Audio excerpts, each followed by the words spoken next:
Hello friends, problem number 9. இப்போ என்னன்னா problem பார்த்தீங்கன்னா F of X equal to 1 plus N X power 4 minus 1/x whole power 5/3. இது என்ன கேட்டிருக்காங்கன்னா ஃபைண்ட் த ஃபஸ்ட்டு டெரிவேட்டிவ் கேட்டிருக்காங்க. அதாவது என்னென்னா ஒன் டைம் வந்து இதை வந்து டிஃப்ரென்ஷியேட் பண்ணணும். சிம்பிள் ப்ராப்ளம் தான். இப்போ பார்த்தீங்கன்னா கிவன் எடுத்துக்கிடுவோம். F of X equal to 1 plus X power 4 minus 1/x whole power 5/3.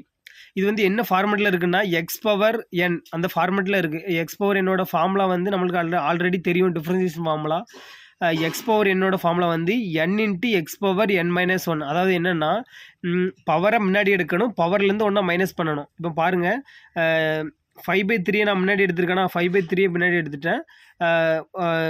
Into 1 plus X power 4 minus 1/x whole power 5/3 minus 1 remaining. இப்போ ப்ராக்கெட்டில் உள்ளதை அகெயின் மறுபடியும் டிஃப்ரென்ஷியேட் பண்ணணும். இப்போ 1 இப்போ டிஃப்ரென்ஷியேட் பண்ணால் 0, எக்ஸ் பவர் 4 பண்ணால் 4x power 3 plus minus 1/x இருக்குது. இப்போ வந்து நம்மளுக்கு வந்து 1/xக்கு ஒரு டிஃப்ரென்ஷியேட் ஃபார்முலா இருக்குது, அது தெரியும் நம்மளுக்கு already.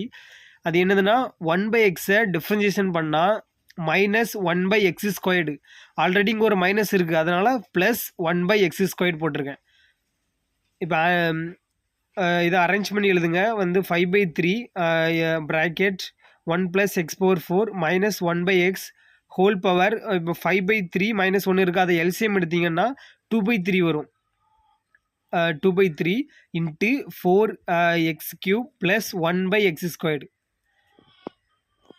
Option C is the correct answer. Okay friends, ப்ராப்ளத்தில் எதுவும் டவுட்னா கமெண்ட் பண்ணுங்கள். Thank you friends.